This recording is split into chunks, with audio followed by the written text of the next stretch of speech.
Tenemos Jueces capítulo 2, versículo 6, muerte de Josué. Vamos a leer, mis hermanos, en el nombre del Padre y del Hijo y del Espíritu Santo. Porque ya Josué había despedido al pueblo y los hijos de Israel se habían ido cada uno a su heredad para poseerla. Y el pueblo había servido a Jehová todo el tiempo de Josué y todo el tiempo de los ancianos que sobrevivieron a Josué, los cuales habían visto todas las grandes obras de Jehová que él había hecho por Israel. Pero murió Josué, hijo de Nun, siervo de Jehová, siendo de 110 años, y lo sepultaron en su heredad en Timnat Sera, en el monte de Efraín, al norte del monte de Gaás. Y toda aquella generación también fue reunida a sus padres, y se levantó después de ellos otra generación que no conocía a Jehová, ni la obra que él había hecho por Israel. Amén. Gloria al Señor. Padre, gracias. Te damos una vez más por tu preciosa palabra. Úsalo, Señor, para hablar a nuestras vidas conforme a nuestra necesidad. Amén y amén. Tenga la bondad de sentarse, hermano. No deje de alabar al Señor.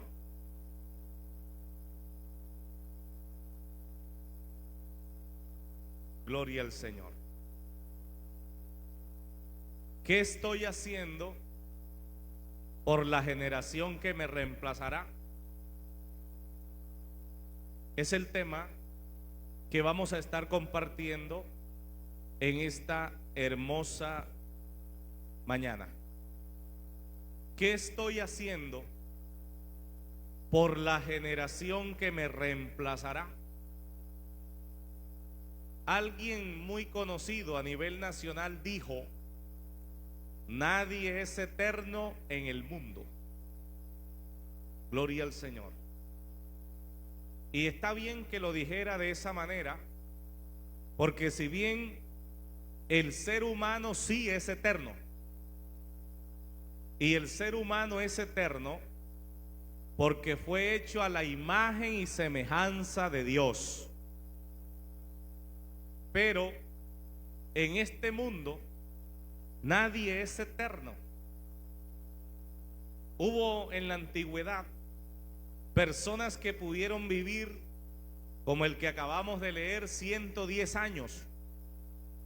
Hoy en día hemos conocido personas que han llegado a esa edad y han pasado. Pero en la antigüedad usted encontrará personas que pudieron vivir 250 años, 380 años, 530 años, 830 años. Y nos vamos a encontrar un personaje llamado Matusalén, que el Señor le dio la dicha de vivir 969 años. Casi llega a los 1000 años, hermano, por poquito. Este hombre llega a cumplir un milenio. Pero llegó el día que le tocó partir de esta tierra.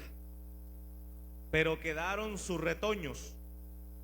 Luego aquellos retoños o generación también desapareció, pero quedó otra generación.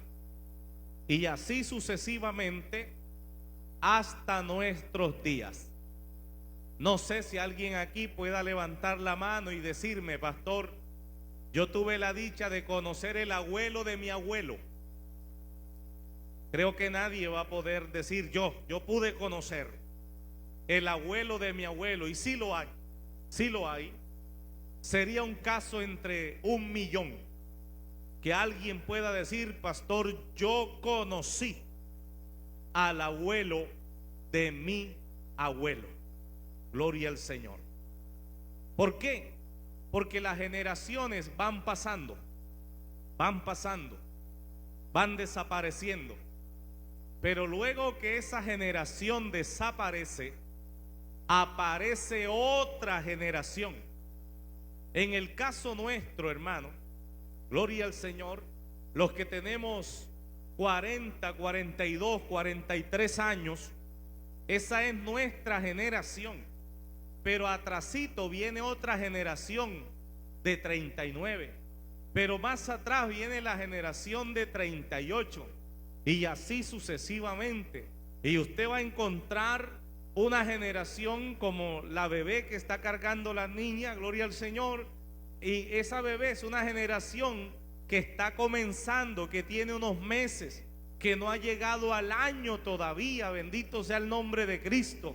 Y así sucesivamente, hermano. Pero la pregunta es, hablando más inmediatamente de nuestros hijos, porque estamos en el año 2025, ya pasó el año 2024. Mire, el lema es 2024, armonía. Pero en estos días ya desapareció esa armonía y el lema del 2025 es generaciones. Hablando precisamente de aquellos que están así, de los que están así, de los que están así y de los que están en los brazos todavía.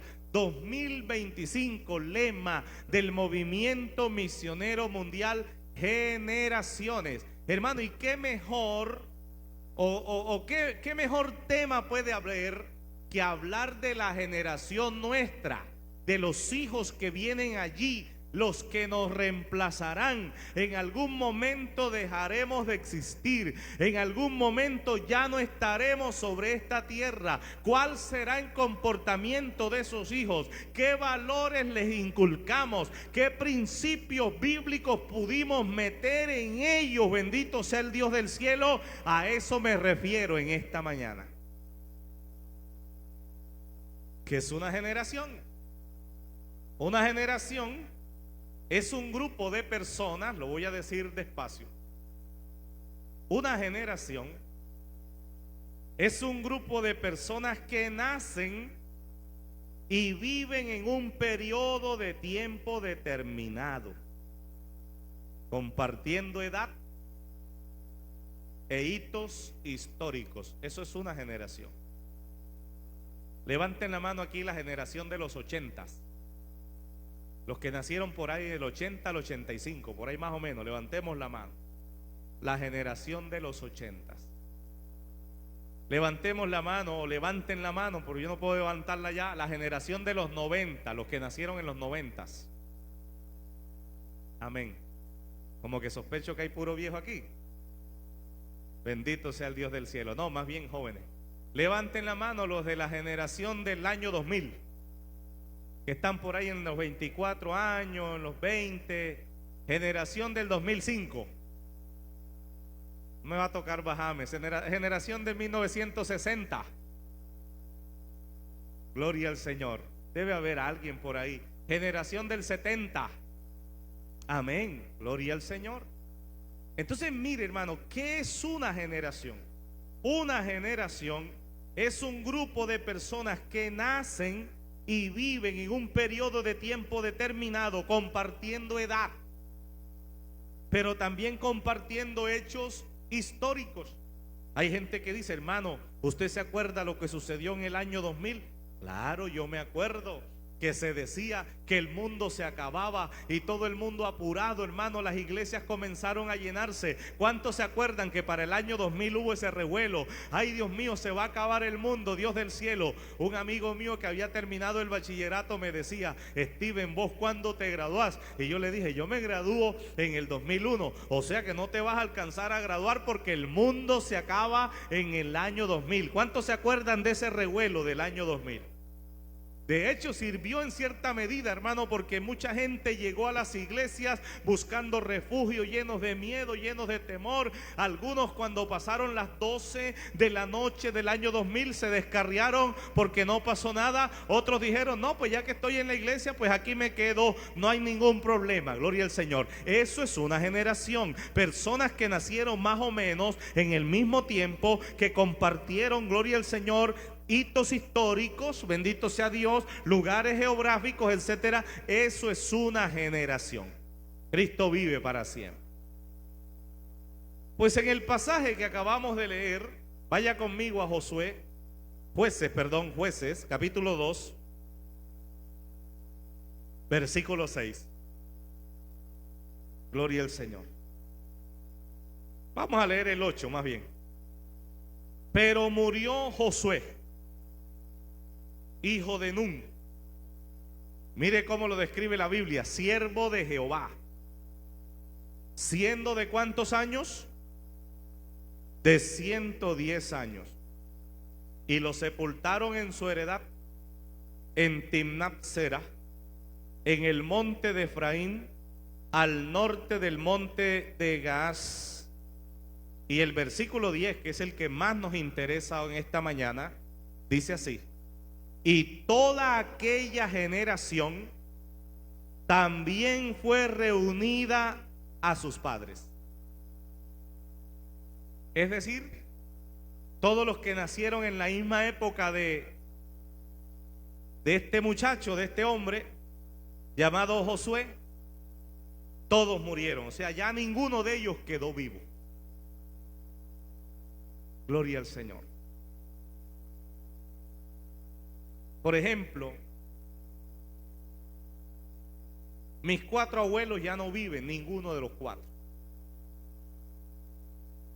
Usted sabe, hermano, que para que uno nazca tienen que haber 4 abuelos. Mire cómo son las generaciones: 8 bisabuelos, 16 tatarabuelos, y de ahí para adelante sígale sumando, solo para que usted naciera.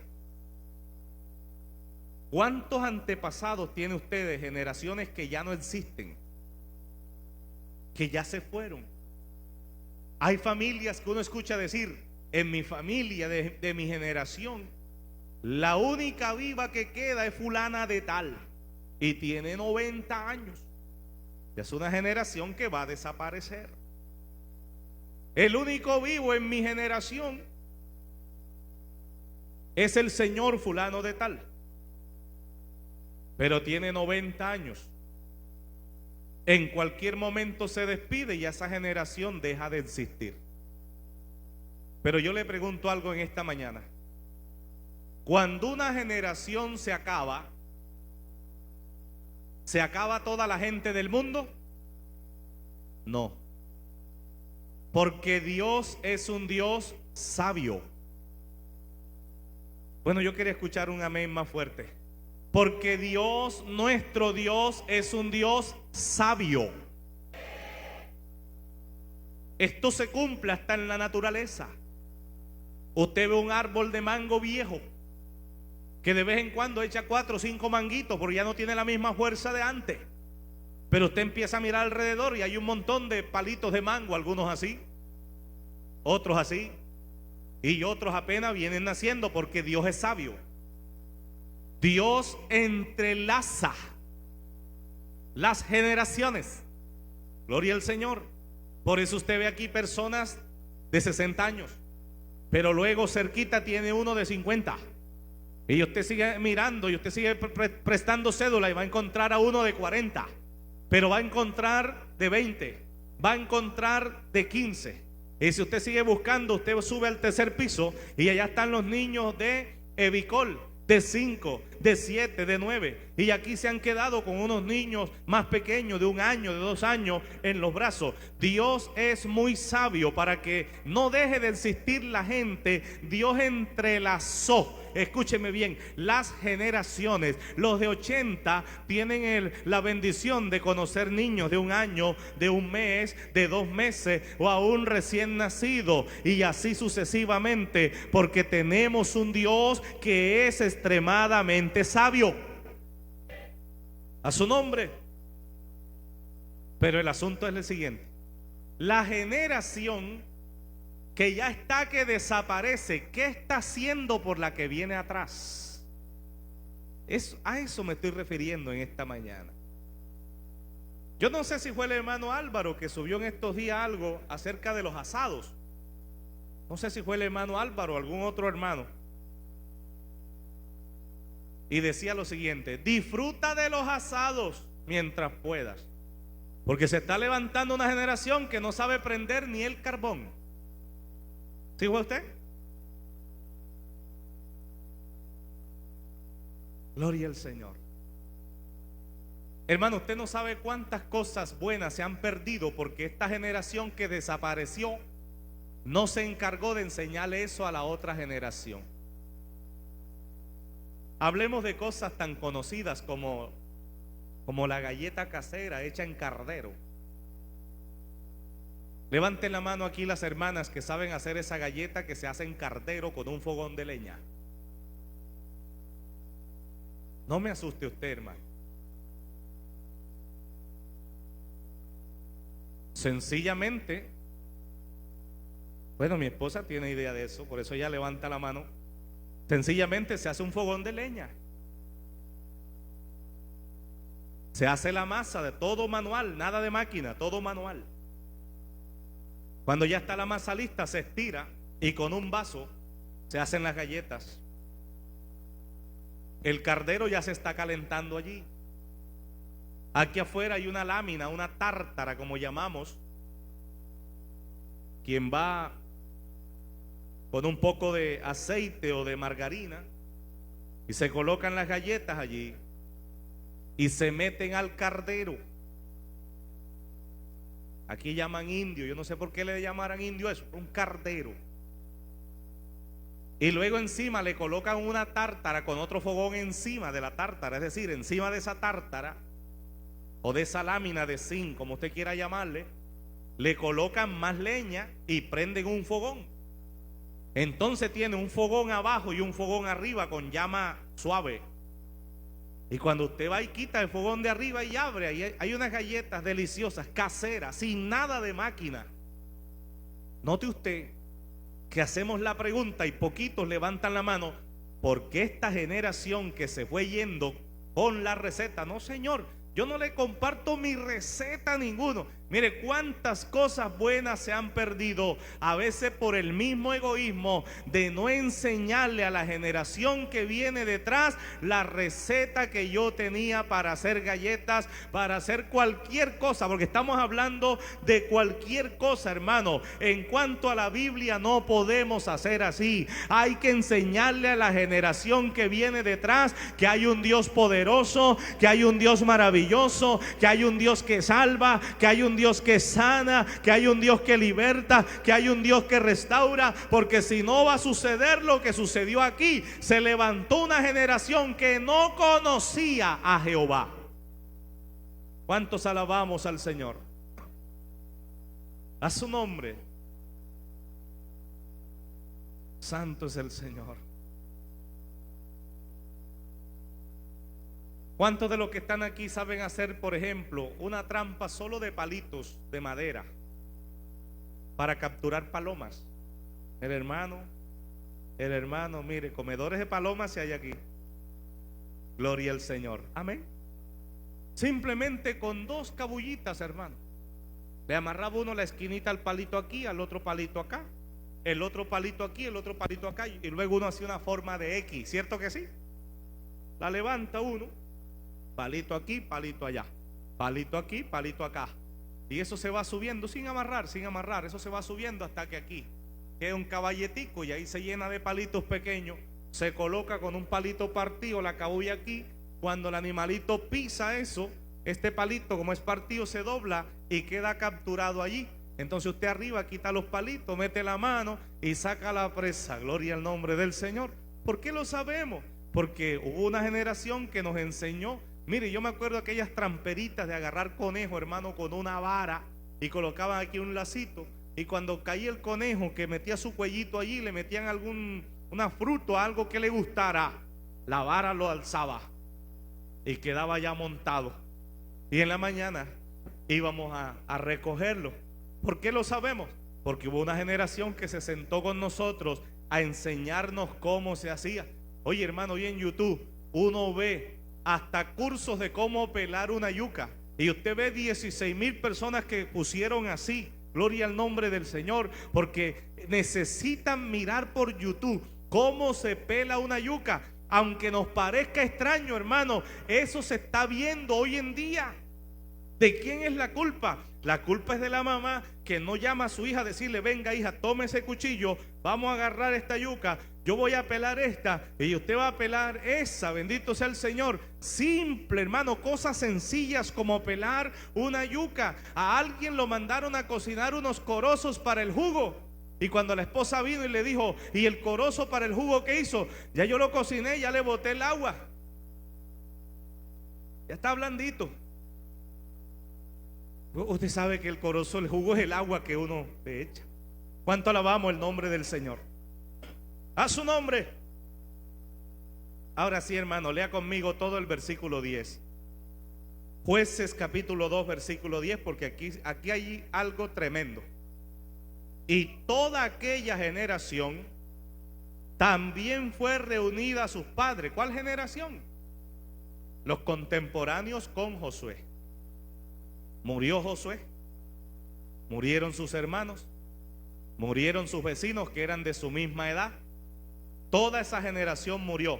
Y mire lo que dice la segunda parte del versículo: y se levantó después de ellos otra generación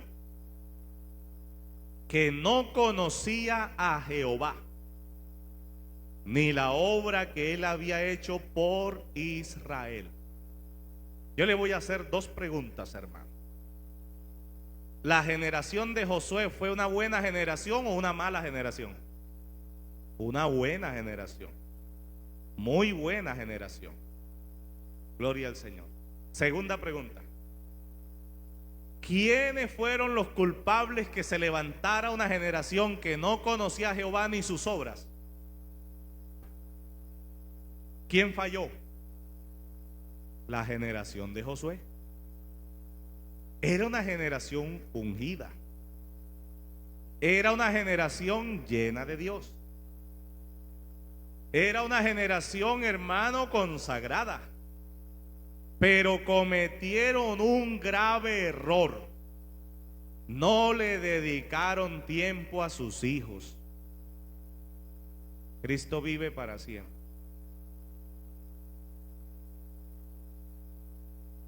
Y como ahorita la obra tiene escuela para padres, de hecho en los colegios hay escuelas para padres. Ya no es escuela para hijos, es escuela para padres. Yo quiero decirle algo, hermano: vale la pena dedicarle tiempo a los hijos en la parte espiritual.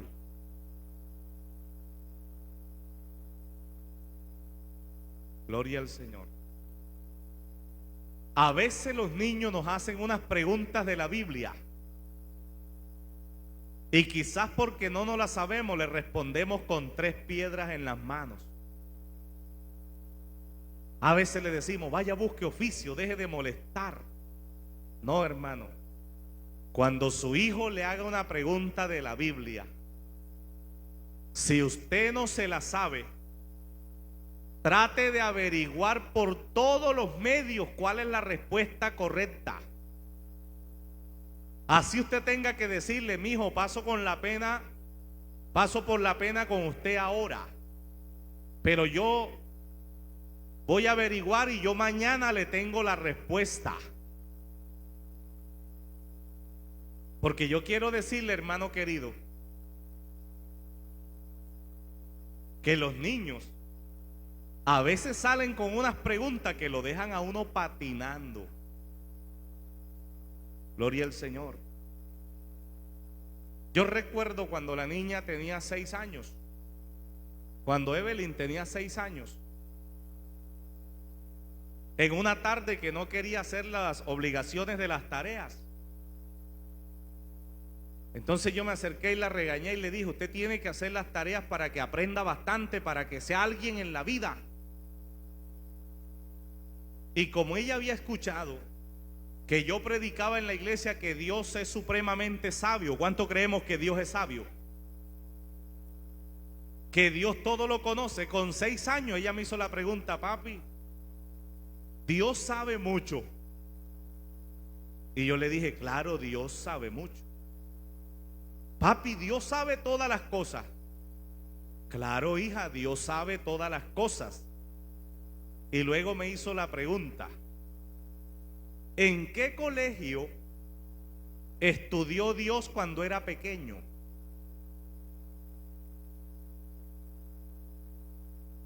En el momento a mí me quiso como hasta molestar un poco la pregunta que me hizo. Y realmente le reconozco que le respondí un poco enojado. Pero con 6 años no me había dado cuenta que me estaba poniendo una especie de trampa y yo caí en ella. Porque cuando yo le dije: Dios no necesita estudiar, porque Dios lo sabe todo, Dios conoce todo, Él no necesita, y además Dios tampoco fue pequeño nunca. Y entonces me dijo: y si Dios no estudió y sabe todas las cosas, ¿por qué yo tengo que hacer las tareas? Hermano, no es para uno enojarse, no es para uno sacar el cinturón y acabarlo, no. Es para aprovechar el momento, ya que tiene incógnita. Gloria al Señor. Mire, nosotros tenemos un varoncito de 6 años que le gusta, es fuerte y le gusta correr aquí y allá y manejar bicicleta y patear balón y tiene como esa actividad, y gloria a Dios por eso. Pero muchas veces me hace preguntas de la Biblia: papi, ¿quién es más fuerte, el Dios o el diablo? ¿Cuál de los dos? ¿Cómo voy yo a decirle: este pelado cabezón, ¿cómo se le ocurre? No, hermano, hay que explicarle. Yo le he dicho: Dios es más fuerte. Entonces viene la otra pregunta: ¿por qué? Pues es más fuerte por esto y esto y esto y esto. Pero ellos pelean con espada o pelean con los puños. Con espada. En la Biblia dice que claro, en la Biblia dice que con espada. Hermano, ¿qué estamos haciendo nosotros por esa generación? Mire, yo he escuchado padres equivocados, como dice la canción de este hermano chileno: equivocados, equivocados están. Hermano, yo me vengo para el culto solo. Yo dejo ese pelado en la casa. Ese pelado no me deja oír el culto. Ese niño molesta mucho. Esa niña, eso es una equivocación. Así sea brincón en el culto, hermano. Así corra, así salga y entre. Gloria al Señor. Algo podemos hacer, pero no es buena idea dejarlo en la casa. La mejor idea es traerlo a la iglesia para que oiga. Un día un pastor, hermano, en Valledupar, a él no le gustaba mucho esos niños que son inquietos en la congregación, porque los hay. Y yo quiero decirle algo, hermano, con todo mi corazón. Primero, no todos los niños son iguales. Hay niños que usted le dice: siéntese ahí, y ahí se sienta hasta las 6 de la tarde. Pero hay niños que usted le dice: siéntese ahí, mientras usted espabila ya no está, desapareció. Segundo, cuando uno es soltero, cuando uno no tiene hijos, uno ve tan fácil, hermano, de decirle a los que tienen padres, a los que son padres de hijos inquietos, decirle: pellízquelo, amárrelo. Ahí está la silla, hermana, si quiere le presto esta cabulla, amárrelo en la silla. No, hermano, los niños son niños. Y si a veces nosotros nos cansamos 1 hora ahí sentados, imagínese un niño que tiene tanta vitamina, que tiene la proteína más fuerte que nosotros, que necesita quemar energía, sentarlo ahí 2-3 horas. Por eso los mandamos hacia allá, hacia la clase de escuela dominical. Allá las maestras hacen mímicas. Gloria al Señor. Allá las maestras lo entretienen con una cosa y otra, y también le habla de la palabra, como es lógico. ¿Cuánto alabamos al Señor? Pero yo conocí un pastor, hermano, que con los niños que eran así inquietos no se la llevaba mucho. Y el pastor predicó en la escuela dominical, y había uno de esos niños allá tremendo, hermano. Tremendo, un remolino. Y eso brinque para un lado y para el otro. Y el pastor, cuando terminó de predicar, Vio como a los hermanos así como distraídos y les dijo: a ver, hermano, yo estoy preocupado porque yo veo a la gente muy distraída. Gloria al Señor. Que alguien me diga cuál es el tema que yo prediqué en esta mañana. Y nadie. ¿Cómo así? El tema, bueno, que alguien me diga la cita donde leímos. Nadie. Y aquel peladito que andaba corriendo y brincando allá se vino y le dijo: yo sé. El tema es tal, tal, tal.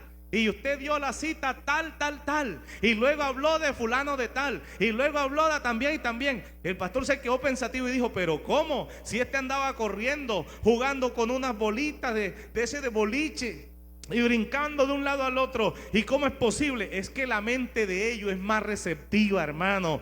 Usted puede ver un niño allá corriendo, lo puede ver brincando, y interpréteme bien, no estoy diciendo que esté bien que los niños aquí corran y brinquen, no. Entre más podemos controlarlo mejor, pero no lo vamos a condenar por eso. Gloria al Señor. Ellos están en su etapa de niño, de quemar energía, pero lo que sí le digo es que así estén corriendo, brincando, llorando, hermano, ellos tienen la capacidad de tener la mente puesta en varios lugares e ir grabando al mismo tiempo. Gloria al nombre del Señor.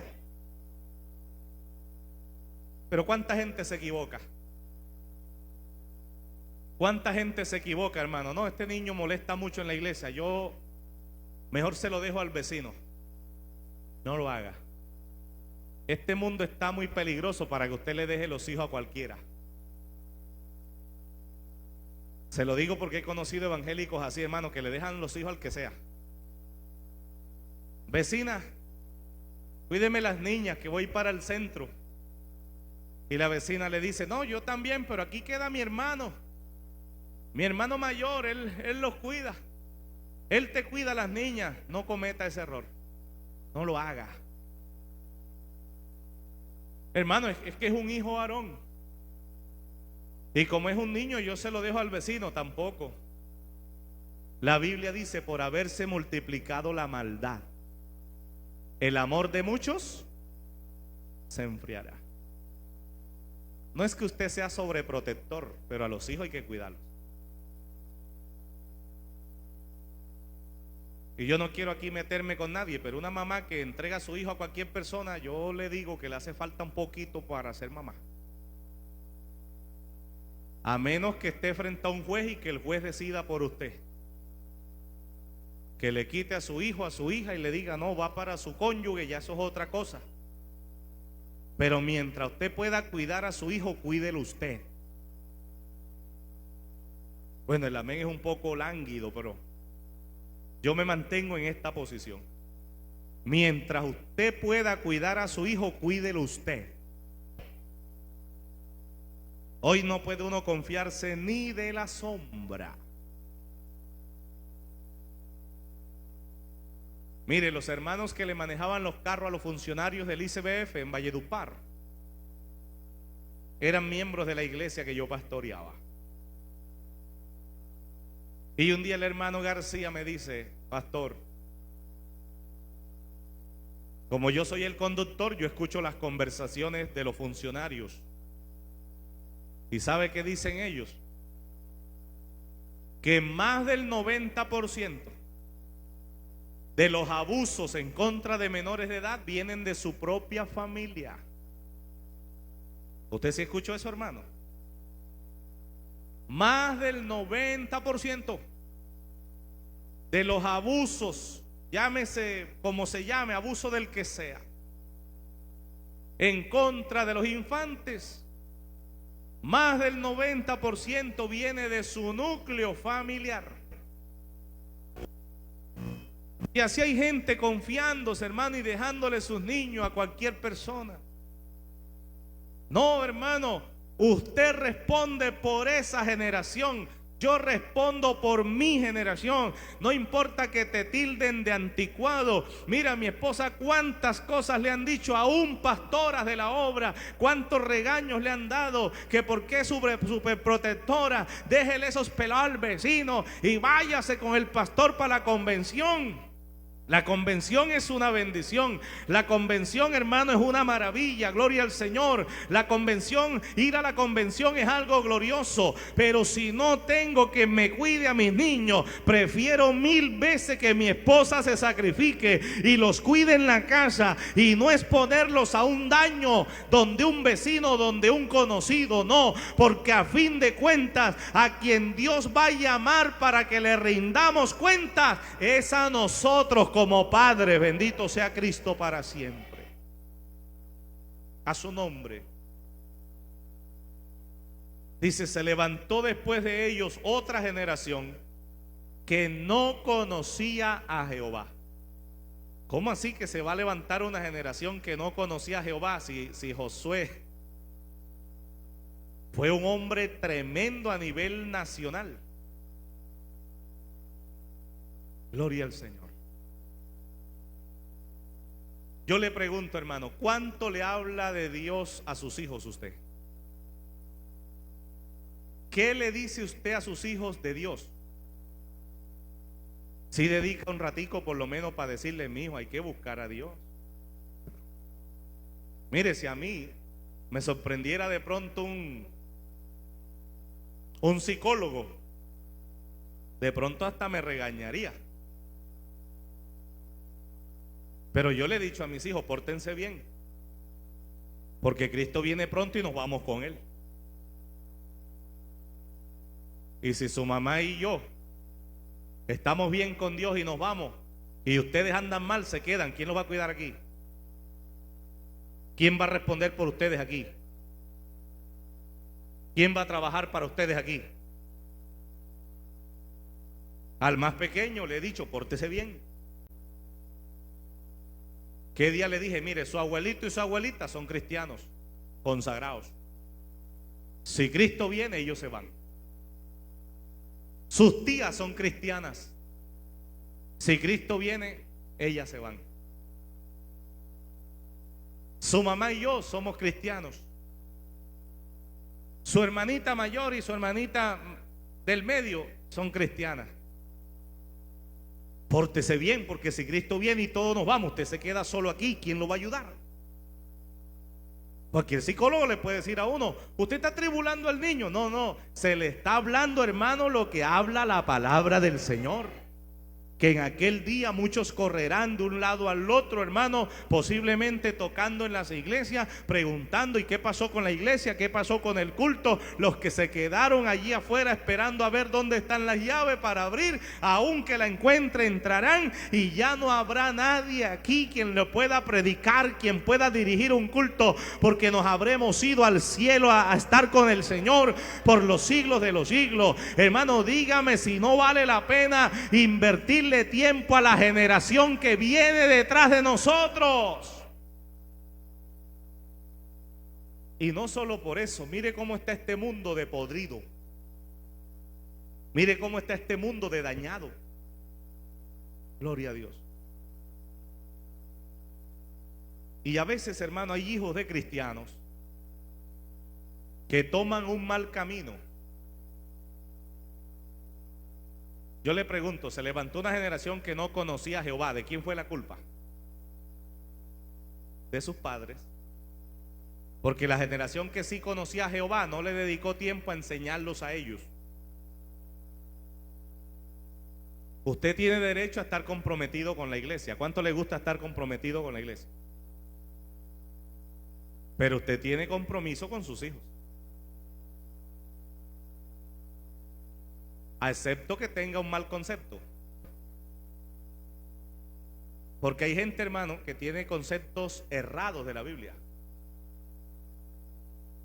Que llevar los hijos a un parque es pecado. ¿Dónde dice eso en la Biblia? Pecado es no llevarlos. Que comprarle un heladito a los niños es pecado. A mí un día alguien me decía: no, señor, yo con eso no estoy de acuerdo. A mí nunca me llevaron a un parque. Yo le dije: usted tiene un trauma. Hay que orar por usted para que el Señor le libere.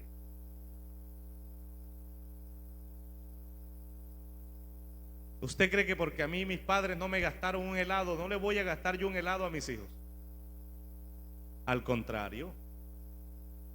Al contrario, como yo no tuve esa dicha, hombre, que mis hijos tengan esa dicha.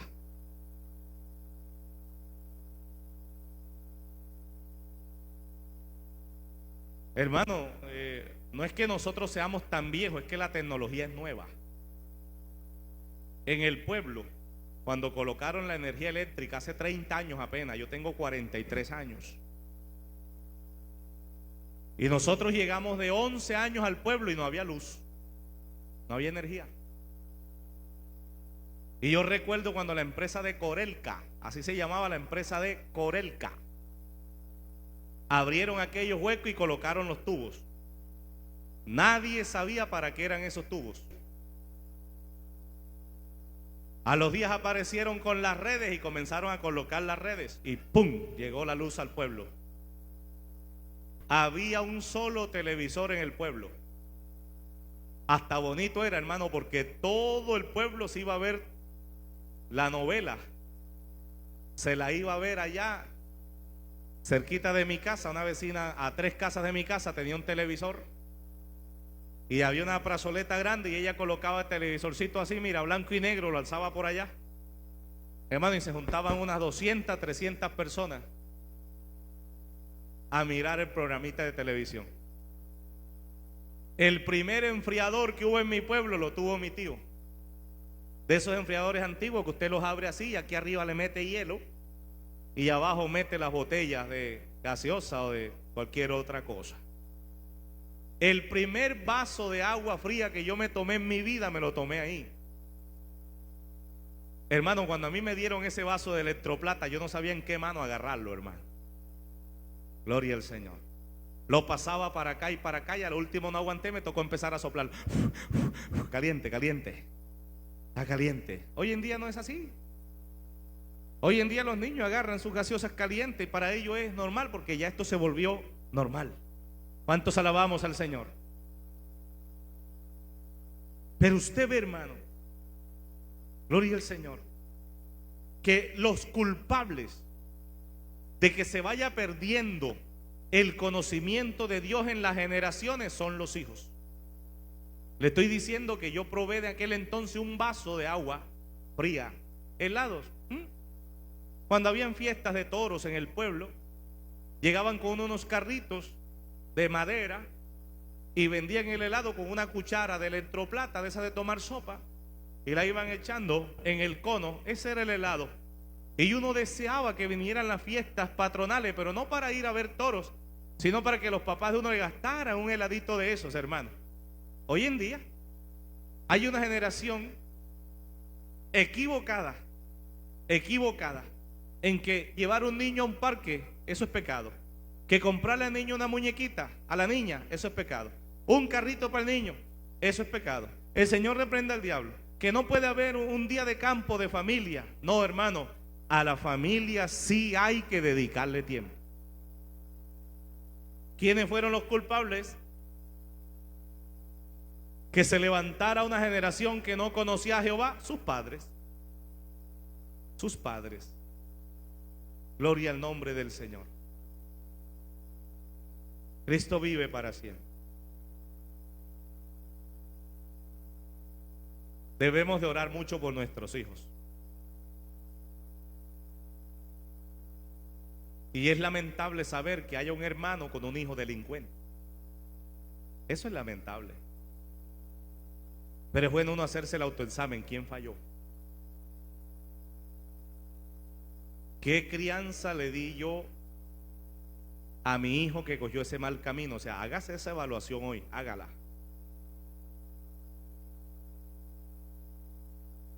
Miren, mi padre fue un campesino al 200%, campesino.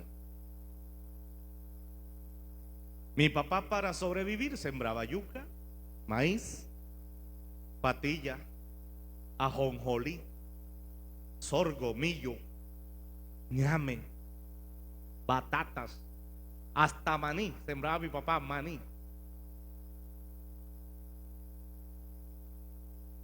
Mi papá hizo hasta segundo de primaria. Eso sí, que usted le podía poner al lado cualquier bachiller, hermano, y tenía que mirar lo que iba a hacer. Porque usted sabe que la educación de antes, con un tercero o cuarto de primaria, les daban una capacitación, hermano, muy tremenda. Mi papá, un hombre humilde, pero jamás de los jamás se nos dio un mal ejemplo. Nosotros nunca vimos a papá llegar con un saco de yuca que no fuera de la huerta de él. Nosotros nunca vimos a papá. Yo recuerdo, hermano, que a veces los vecinos, los campesinos alrededor sembraban la patilla antes que él. Y cuando la de él estaba floreciendo, ya ellos tenían patilla. Y teníamos que atravesar, hermano, esa huerta de 2-3 hectáreas con semejantes patillas. Ay, que nosotros fuéramos siquiera a mirar, hermano, una patilla de esa. No, hermano, había una buena enseñanza, había un buen ejemplo, gloria al Señor. Yo recuerdo que un día se me ocurrió, hermano, despegar un melón así grande. Yo siempre lo he dicho, nunca se me ha olvidado, y lo digo por ejemplo de lo que es una persona cuando quiere guiarlo a uno para que uno haga las cosas bien. Me tocó pasar solo por la huerta de un vecino y vi un melón así grande, hermano, y lo despegué. Lo alcé al hombro y lo llevé para la casa. Y cuando llegué a la casa, mi papá me dijo: hijo, ¿de a dónde trae usted ese melón? Y a mí se me hizo fácil decirle: papá, lo traigo de la huerta suya,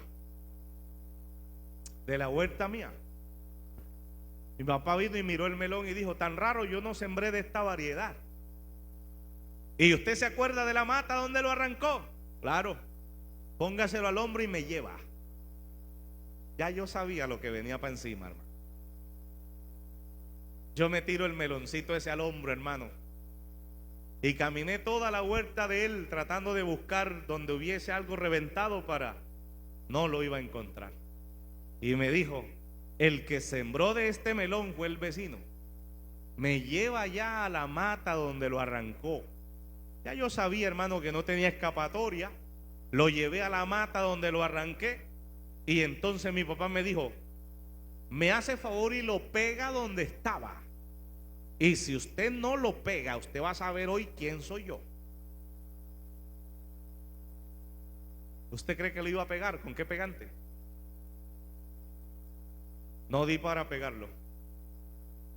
Yo dije: bueno, mi papá me va a pegar 2-3 correazos y esto no lo vuelvo a hacer yo más nunca en mi vida. Hasta aquí llegué. Y hasta aquí llegó este problema. No llegó hasta ahí. Ahora me hace el favor y se pone el melón en el hombro y vamos para donde el dueño. ¿Usted cree que eso lo hace todo el mundo hoy en día? Hay quien le dice: rápido, ¿alguien te vio entrar? No, nadie. Entra rápido, vamos a partirlo antes que se haga tarde. Hermano, y arranco yo con ese melón, hermano, para donde el vecino. Ahí sí sentía yo ese deseo de orar. Yo no era cristiano, pero sí clamaba en mi corazón: Dios mío, que se abra la tierra y me trague. Le soy sincero, hasta dije dentro en mi mente: ojalá me muriera yo mismo para no pasar esta vergüenza, muriera yo ahora mejor. Y llegamos donde el vecino, hermano, y se saludan ellos como campesinos. Y me dice mi papá despacito: cuidado, lo baja, porque un melón grande, hermano, aquí en el hombro. Vecino, ¿usted sembró melón de este? Sí, señor. Este muchacho es hijo mío, ¿usted lo conoce? Sí. Él arrancó el melón de una mata suya. Vengo para que me diga cuánto vale. Yo se lo voy a pagar. Y él me va a limpiar allá unas matas de yuca que tengo y con eso me paga. Y luego que arreglemos el precio, yo le doy permiso para que agarre una varita y me le pegue aquí una ajustadita al muchacho. Y cuando yo llegue a la casa, pues yo termino de ajustarlo allá. Eso hoy en día es maltrato infantil. Pero gracias a esa hazaña de mi papá, yo más nunca en mi vida agarré ni melón ajeno, ni patilla ajena, ni gallina ajena, ni cerdo ajeno, ni vaca ajena, ni ternero ajeno. ¿Por qué? Porque ese día mataron la culebra por la cabeza. Gracias a Dios, hermano, que el vecino fue muy buena gente. No, señor Toño, tranquilo. Son muchachos, son niños, no importa y tal. Total que mi papá colocó meloncito allá en la mesa, nos fuimos para la casa. Obviamente, hermano, allá mi disciplina. Y mientras me disciplinaba me preguntaba, ¿lo va a volver a hacer? No, ¿cómo se le ocurre? ¿Lo va a volver a hacer? No, no, señor, no. Seguro. Gloria a Dios. Un buen ejemplo. Gloria a Dios. Pero ¿cómo tratamos a nuestra generación hoy cuando llega con algo que no es de ellos? Cuando del colegio trae un borrador que no es de él. Cuando trae un lapicero, un lápiz que no es de él. Cuando trae un cuaderno que no es de él. Hermano, a veces somos permisivos en eso. Dios nos guarde de estar formando un delincuente en la casa por ser permisivos. Estoy hablando de los ejemplos de la vida, porque yo he sabido, hermano, de hermanos que lamentablemente se le han levantado hijos con espíritu de delincuente, y la pregunta que uno se hace es ¿quién falló? ¿Pero qué pasó? Fue que se lo dejó a la abuela, porque repito, los hijos son suyos y el que tiene que levantarlo es usted. No tiene que andar regando uno allá, el otro acá y el otro acá. Yo no sé estos niños a quién le aprendieron esto. El solo hecho de abandonarlo ya va dejando lagunas cósmicas en su mente y en su corazón. Gloria a Dios. El solo hecho, hermano, de uno ceder a sus hijos a que otra persona lo críe, ya va a haber un resentimiento allí en el corazón. Por eso las nuevas generaciones, los nuevos matrimonios, los hijos son para criarlos sus padres a su nombre. Pero ahora en la parte bíblica, ahora vamos a la parte bíblica. ¿De quién es la culpa que se levante una generación que no conozca nada de Dios? ¿De los padres? No es del pastor. Uno aquí le enseña a los muchachos el 5%, el 10%. Pero ¿quién enseña a los hijos en su casa? Y no propiamente tiene que ser con la Biblia a toda hora. Espero que me entienda bien. Sino con el buen ejemplo. Con el buen ejemplo. ¿Qué dice la Biblia? El hijo hace lo que ve hacer ¿a quién? Al padre. Eso dice la Biblia.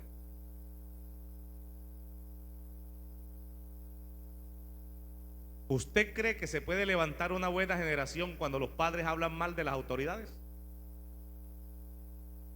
Por ejemplo, un padre que ande hablando mal de su pastor frente a sus hijos, ¿usted cree que esa generación se va a levantar bien? Se va a levantar torcida, hermano. Si mi papá no respeta a su pastor, voy a respetar yo a ese tipo. No respeto a nadie. Hijo, ¿y usted a quién le aprendió eso? A mi papá. ¿Cuántos alabamos al Señor? Tampoco es irse al extremo. Óigame bien, tampoco es irse al extremo.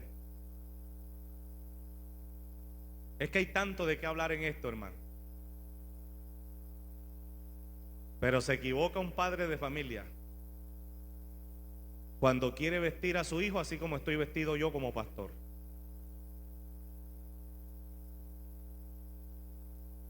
Y yo he visto padres de familia exagerados. Que el niño de 8 años tiene que tener a toda hora camisita manga larga, pantalón clásico y corbata. ¿Es cristiano? Yo no voy a cometer el error de Josué. Yo no voy a cometer, no, eso es una exageración. Porque Eclesiastés capítulo 3 versículo 1 dice: todo tiene su tiempo. No es lo mismo la ropa de una muchacha de 15 años a una viejita de 80 años. No es la misma ropa, hermano. ¿Cuántos alabamos a Cristo? No es la misma ropa. Porque hay que entender, hermano, los extremos. La ropita de un niño de 10, 12 años. Y no me estoy saliendo de la santidad, claro que no. Sino que me estoy yendo a esos extremos. Yo he visto padres de familia que quieren vestir a su niña de 12, 13 años con ropita de viejitas de 80. ¿Y cómo han terminado esas muchachas? Cuando cumplen los 18, saca la cédula. Mire, ya tengo cédula, hasta hoy estoy en la iglesia. Y se va. Ya no quiere estar en la iglesia porque la llevaron a un extremo. No estoy diciendo que tienen que andar desnudos. No estoy diciendo que tienen que vestir como gamines, no. Estoy diciendo, hermano, que hay que tener cuidado y hay que saber ser centralizados. Hay que ser centralizados, equilibrados. Porque si no, hermano, lo que vamos a hacer es que los vamos a resentir. A mí me decía un muchacho que cuando cometía un error, una desobediencia, lo arrodillaban a las 6 de la mañana y se podía parar de ahí a las 9 o a las 10.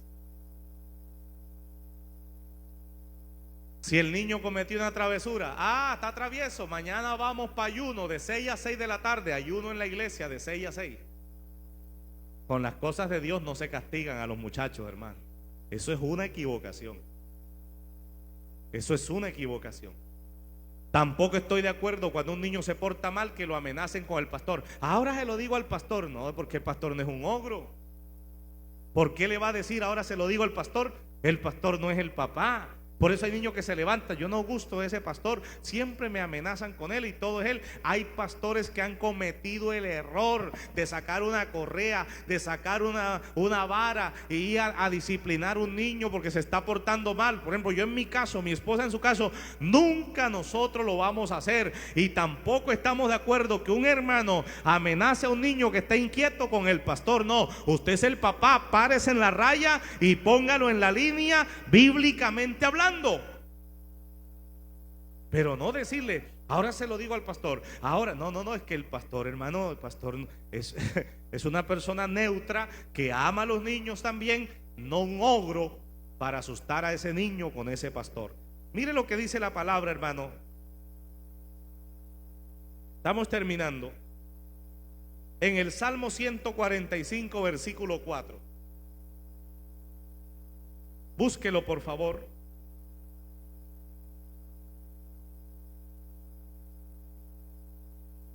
Salmos 145, versículo 4. Acuérdese que la generación que falló fue la de Josué. Ellos no le dedicaron tiempo a sus hijos para enseñarles de Jehová, porque dice que se levantó una generación que no conocía a Jehová. Mire lo que dice en cambio esta generación, o lo que Dios quiere de las generaciones. Generación a generación celebrará tus obras y anunciará tus poderosos hechos. Aquí estuvo la falla de Josué y de la generación de Josué. Ellos se dedicaron a consagrarse a Jehová, pero no le enseñaron a sus hijos a hacer lo mismo. Pero aquí en el Salmo 145, versículo 4 dice: generación a generación celebrará tus obras y anunciará tus poderosos hechos. ¿Cuántos alabamos al Señor? Cristo vive para siempre. Yo no sé si ustedes se acuerdan de aquel suceso cuando Faraón mandó a quitarle la vida a todos los niños varones que nacieran de los egipcios. Entonces una mamá escondió a su hijo cuando lo vio que era hermoso, hablando de Moisés. Después no pudo tenerlo más porque ya estaba grandecito, ya lloraba más duro. Calafateó, gloria al Señor, una canasta con brea y lo tiró al río y le dijo a su hermana mayor: vaya y mire a ver qué fin tiene este muchacho. Le oraron a Dios, obviamente: Señor, ten misericordia, obra. La corriente se lo llevó y lo llevó hasta un lugar donde se bañaba la hija del faraón con sus doncellas. Ellas escucharon el niño llorando y entonces van y dicen: este es hijo de los hebreos. Y la muchacha lo vio tan hermoso que fue y le rogó a su padre que se lo dejara tener. Y aquel hombre consentidor le dijo: está bien. Y ella lo crió. Gloria al Señor. En cierta medida. Pero acuérdese que su hermana iba mirando, y cuando vio que aquella mujer lo toma y que su padre le dice que se quede con él, esta muchacha Dios la usa y le dice: oye, pero ese niño necesita ser amamantado, necesita ser cuidado. Si quieres yo te busco una mujer de las hebreas para que ella venga y lo cuide. La muchacha le pareció bien. Entonces aquella niña fue y buscó a su propia madre. Vamos, madre, ya le he conseguido que usted va a criar a su propio hijo y le van a pagar por eso. Mire cómo Dios hace las cosas, hermano. El enemigo, el que estaba mandando a eliminar al pueblo de Israel, lo puso a criar al que más adelante iba a ser el libertador. Pero ¿sabe qué es lo que más me gusta? La propia mamá terminó criándolo, gloria al Señor. A él le rapan la cabeza, a él le dejan una colita acá, a él le colocan ropa de egipcio, gloria al Señor. La ropa que usaban los hijos de los reyes, ahora pasaba a ser hijo de una doncella que es hija del faraón, gloria al nombre del Señor. Pero ¿sabe qué me llama la atención? Que su mamá, mientras lo tenía en su casa o ahí mismo en el palacio enseñándole, comenzó a decirle en un momento dado: usted no es de esta gente, no importa que usted esté vestido como ellos, usted no es de ellos, usted es de nosotros, gloria al nombre del Señor. Y cuando Moisés creció con una identidad hebrea. No creció con una identidad egipcia. No, hermano. A pesar que estaba en medio del palacio egipcio, este hombre Moisés creció con una identidad hebrea para la gloria y la honra del Señor. Hoy hay muchachos que no pueden ir al bachillerato porque ya son ateos, que van a la universidad y ya se vuelven ateos. No, tome esta palabra para usted. No importa el contorno, no importa de cuántos ateos usted esté rodeado, manténgase en la identidad celestial, porque el Señor a usted le ha dado una identidad celestial. Y por último, yo voy a hacer una pregunta aquí, hablando de generaciones cristianas y espirituales. ¿En qué generación se da cuenta un papá, hermana Briseida, hermana Fulvia, hermano José, hermana Dani, hermana Judí, hermano? ¿En qué generación se da cuenta un papá si falló como papá? ¿En sus hijos o en sus nietos?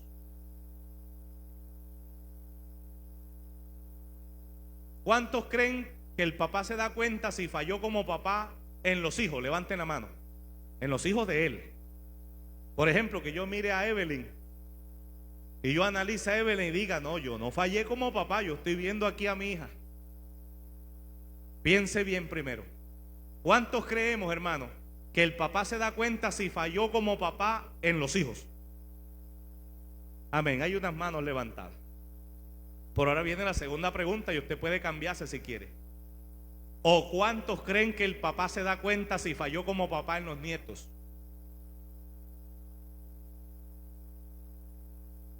Yo voy a leer este texto antes de responder. Segunda de Timoteos, capítulo 1, versículo 5.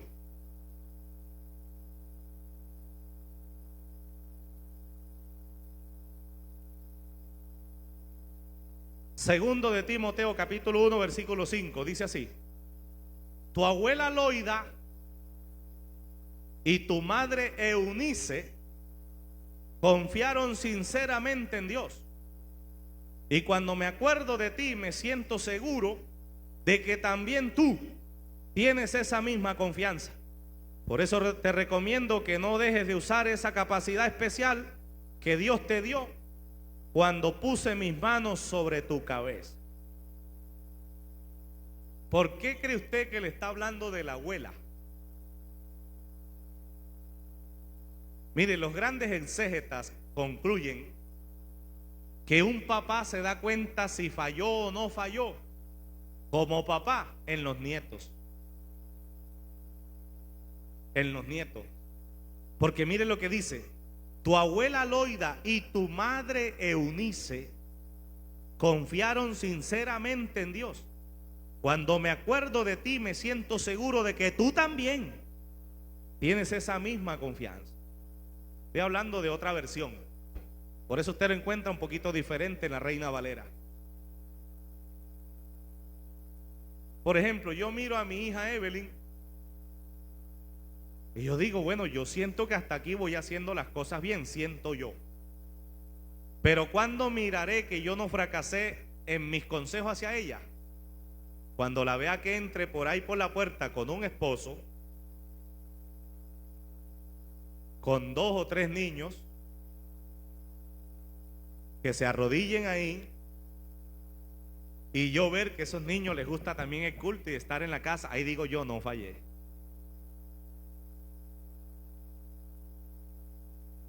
No fallé. Perdónenme porque no quiero herir la susceptibilidad de nadie, pero si tu hijo está en la cárcel, tú tienes que hacerte una pregunta: ¿en qué fallé? Pastor, es que cuando ellos crecen, hermano, pues eso es verdad. Cuando ellos crecen, hermano, toman decisiones, toman su propio camino, pero también uno tiene que preguntarse: ¿en qué fallé? ¿Por qué este hijo mío es así? ¿Será que le faltó amor? ¿Será que le faltó comprensión? Porque ese es otro error que se comete, que los padres no abrazan a sus hijos varones porque son varones. Escúcheme, padre de familia, el hijo varón necesita un beso tuyo. Responden son las mamás, mire usted cómo es la cosa. Su hijo varón necesita un abrazo suyo. Su hijo varón necesita, pero hermano, es que ella es un viejorro, no importa que sea un viejorro. Su hijo varón necesita que usted le dé un beso. Si usted quiere que se sienta más hombre o que no pierda su gloria al Señor, su estabilidad varonil, dale un beso en la cabeza. Así sea, así como brusco como somos los hombres. Te quiero. Chóquela ahí. Porque de pronto uno le da miedo y dice, pero hermano, ¿qué tal yo empiezo a besar a este pelado y se me vuelva? No se vuelve nada. No se vuelve nada. Está comprobado que los hijos varones necesitan un beso de su papá. Hay padre, hermano, que le da miedo decirle al hijo varón te amo. Hermano, ¿y qué tal que el pelado se me tuerza? Corre más riesgo de torcerse si usted no le dice que lo ama. ¿Por qué, hermano? No estoy hablando de todos, pero por lo menos de un pequeño porcentaje. Muchos varones que no cría a su papá, o sea que su papá no está ahí presente. ¿Por qué terminan a veces, hermano, siendo objeto de abusos? Porque siempre ese muchacho va a buscar una figura paternal. Por eso las que han de colocarle un padrastro a su hijo tiene que ver en qué palo va a amarrar el burro. Sí, hermano, y cuando uno predica se mete en ciertas dificultades, pero ¿cómo se hace? Usted no puede ponerle de padrastro a su hijo cualquiera parecido. Porque ese muchacho, él va a tratar de buscar la figura paternal que el sinvergüenza no le dio y se fue. Entonces aparece otro. Mi hijo varón se siente en mis piernas, eso es normal. Pero acuérdese que si no es el propio papá y aquella mamá dice me voy a dar una segunda oportunidad, tiene derecho, pero mire con quién. Porque en un momento dado ese muchacho, él va a ver la figura paternal que no tuvo en ese padrastro y también va a venir a sentársele en las piernas. Lo mismo con la hija. Gloria al Señor. Pero los que tienen un hogar funcional, es decir, papá y mamá están ahí presentes. Escúcheme, varón que está aquí, no importa que su hijo sea más grande que usted. Porque, hermano, ya cuando uno se llega a la cúspide de los años, uno empieza a recogerse, y los hijos comienzan de para arriba, y a veces lo miran a uno, los hijos lo miran hacia abajo. No importa que él sea más grande, usted puede abrazarlo. En un momento puede decirle, hey, fulano, sí, papá, ¿qué pasó? Te quiero. Así. Como somos los hombres, brusco, por si acaso usted cree que se le va al muchacho a sentir muy, muy gelatinoso. No, no, así sea así bruscamente, chóquela ahí. Te quiero mucho, ¿viste? Nos vemos. Así sea, de esa manera, esa palabra va calando en el corazón. Y cuando usted es un buen padre, usted tendrá un buen hijo y usted tendrá unos buenos nietos. ¿Cuántos alabamos al Señor?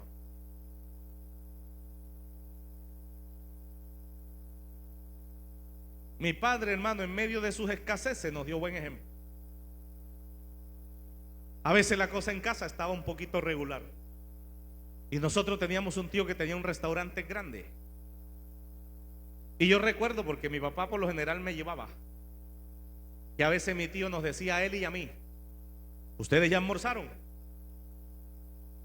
Y mi papá le decía: nada, nada, amigo, no hemos almorzado. Bueno, vengan para que coman. Y mi papá decía: no, no, es que yo le dije a mi esposa que regresaba rápido, empácanos y nos lo llevamos. ¿Y sabe para qué era? Usted sabe para qué era. Era para repartirla con los que quedaron en casa, la de él y la mía. Y mi tío conocía el lenguaje y empacaba los dos portas y nos los entregaba. Mi papá se despedía y nos íbamos. Y en el camino me decía: hay que compartir con los otros hermanitos, ¿verdad? Porque la cosa está... ¿Usted sí entiende eso?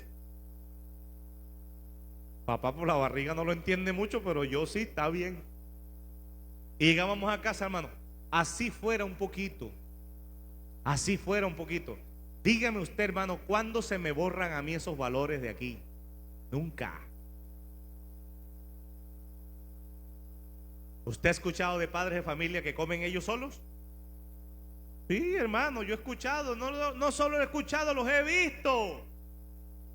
Así los hijos se estén muriendo de hambre, vayan de la vecina que allá vende sopa, tráigame un plato de sopa y sírvanme aquí los pobres peladitos allá, hermano, como el que está jugando tenis, mirando un partido de tenis. La cuchara va a la boca, la cuchara viene al patio. Eso es pecado, hermano, eso a Dios no le agrada. Pero qué bueno aquellos padres que tienen principios, hermano, de si es necesario romperse el cuero, como se habla vulgarmente, para darle bienestar a sus hijos. Ese hijo muy probablemente también será un buen padre. Gloria a Dios. Yo tengo el deber de decirle a mis hijas, porque algún día se van a casar, y tengo el deber de decirle: si algún día le gusta un muchacho, analice cómo es el papá. Analice cómo es el papá.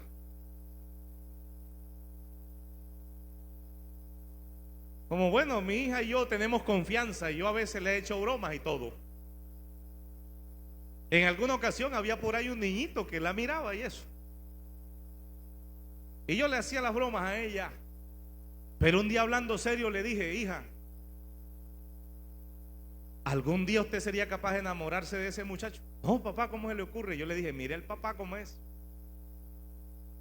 Mire que el papá es un limón con vinagre. Decía un pastor en Valledupar: más arrugado que una verruga en vinagre. Mire que el papá es agresivo. Mire que el papá es agreste. Mire que el papá revienta cualquier matera que esté en la mitad a patadas. Gloria al Señor. Varón que está aquí, joven, soltero, ¿usted quiere casarse bien? Mire cómo es la suegra. ¿Seguro? Comience mirando a la suegra. Es más, le voy a profetizar desde ahora: el mismo cuerpito de la suegra lo va a tener su esposa. Sí, claro que sí, no tenga miedo. Pero más que todo, la forma de ser. Alabe a Dios. Ya hay algunos que dijeron: ya yo me arrepentí ahora mismo. No se arrepienta. Pero analice cómo es el hogar de la muchacha que usted pretende. Analice cómo es ese hogar. Si usted ve que ese hogar, hermano, son palos y piedras y cañones van y cañones vienen, órele mucho a Dios. órele a Dios. Órele mucho a Dios.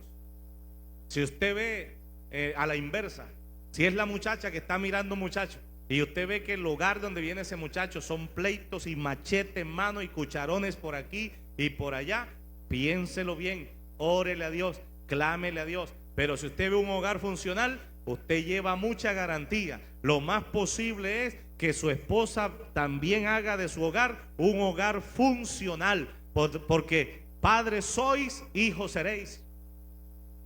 O hijos seréis, hijos sois, padres seréis, igual, a la inversa. Gloria al Señor, a su nombre. Pero asegurémonos, gloria al Señor, asegurémonos de impartirle a la generación que viene buenos principios. Yo no soy psicólogo, hermano, me gusta mucho la psicología. Hay gente que sataniza la psicología, no toda la psicología satánica, y se basan por el señor Sigmund Freud, que fue el primero que empezó a hablar de psicología. Pero analice usted los hogares que no ha funcionado para que vea usted. Analice usted mujeres que se casaron a tempranita edad para que vea que las hijas se casan a temprana edad también. Analice usted hogares que no hayan funcionado, hermano, que se reventaron en 1000 pedazos. Lastimosamente, por lo general, sus hijos, sus hijas también terminan con hogares reventados, hermano. Por eso es que hay que orar. Por eso es que hay que clamar. Nosotros somos 14 hermanos, perdón. 14 hermanos de padre y madre. 14 hermanos de padre y madre. Y cuando mi papá murió, vivía con mi mamá. Murió, mi mamá vive. Gloria al Señor.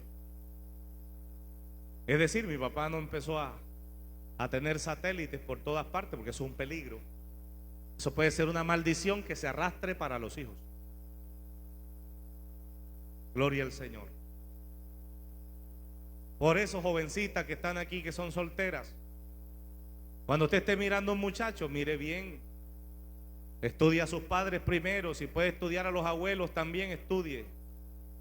Mire ese comportamiento, cuáles valores se transmitieron, las cosas positivas que pasaron y las cosas negativas que pasaron a esa generación. ¿Cuántos alabamos al Señor? A mí me decía mi pastor, cuando usted se enamore y ya haga la visita, mire para ver si la muchacha es voluntaria. Llegue de sorpresa. Si usted la ve lavando platos, si usted la ve barriendo, si usted la ve lavando, esos son puntos a su favor. Pero cada vez que usted llega, está por allá tirada en una cama con un celular. Mi hijo, tenga cuidado. Y yo lo hice así. Yo cuando fui a visitar a mi esposa, que era mi novia, en Carmen Norte de Santander, yo me acordé de mi pastor. Y yo la veía a ella, hermano, en una cosa y otra, ayudando aquí, ayudando acá. Yo dije, gloria a Dios, voy bien. Analizando a los suegros y todo eso, pues gloria a Dios, vamos bien. Ya llevamos ya 17 años de casado y puedo decir, voy bien. Por eso me atrevo a aconsejar, hermano. Y estoy tratando de inculcarle a mis hijos valores. Que el día que yo vaya a entregar a mi hija en este altar, el que se va a casar con ella sepa que no le estamos entregando cualquier cosa. Que le estamos entregando a una muchacha con valores y principios. Lo mismo el día que mi esposa vaya a entregar al varón. También pregar en casa, hermano, de inculcarle buenos derechos, gloria al Señor, buena forma de tratar, que no es fácil. La generación de hoy es muy permeada por la televisión, por la internet, y ellos absorben de todo absorben, de lo bueno que usted da, de lo bueno del colegio, de lo malo del colegio, de lo bueno de internet, de lo malo de internet, de lo bueno de los vecinos, de lo malo de los vecinos. Pero hay que orarle a Dios que Dios nos permita prevalecer a nosotros, hermanos, y que no se nos vaya a levantar después de nosotros una generación que no conozca a Jehová ni la obra de sus manos. ¿Cuántos queremos una generación que sí conozca al Señor? Usted se va a colocar de pie y le va a decir al Señor en esta mañana: Señor, ayúdame a que yo pueda instruir bien a la generación que viene detrás de mí. Ayúdame. Dígaselo al Señor en esta hora, hermano. Hable con el Señor en esta hora y dígale: Señor, ayúdame. Yo quiero, Dios del cielo, yo necesito que la generación que viene detrás de mí sea una generación que te honre, sea una generación que te alabe, sea una generación que te exalte, que te glorifique, que te reconozca. Oh, ayúdame cada día. Hable con Él, hermano. Hable con el Señor. Hable con el Señor. Hable con el Rey de Reyes y Señor de Señores. Y dígale: Señor, yo quiero que la generación que viene detrás de mí sea una generación temerosa. Yo quiero que la generación que viene detrás de mí sea una generación victoriosa. Una generación que ame la oración. Una generación que ame el servicio a ti. Yo quiero una generación que quiera buscarte. Ayúdame, dame sabiduría para yo poder, Señor, en mi casa impartir esos buenos derechos, esas buenas normas y reglas a mis hijos. Hable con el Señor, hermano. Hable con el Señor un momento y dígale: ayúdame. Ayúdame a ser un buen ejemplo para mis hijas, para mis hijos. Ayúdame a ser un hombre, una mujer que te ame y que ellos puedan amar.